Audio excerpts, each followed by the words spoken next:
個荔枝做乜嘢去拉花、催花呢？我就嚟講講，即係講每一年個荔枝個營養都係公整，時整就出花頭先，個咧時腳個營養冇足，佢就出一萬。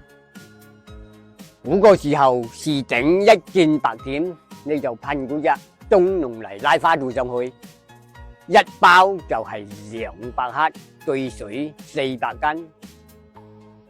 做乜嘢講愛噴嘅呢？嘅因為呢，就係打個花拉齊整，到樣時呢殺花控花就好管理。做乜嘢年間呢？有呢老個古邊就有果，呢邊又冇有果呢？所以你個花呢就冇調到一齊。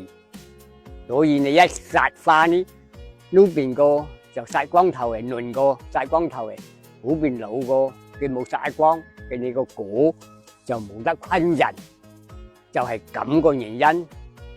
嗰隻原因呢，就愛從嗰隻花期嗰啲見白點個時候呢，就愛噴嗰隻中濃泥拉花素，把佢調整1隻星期噴一次，就連續噴2次。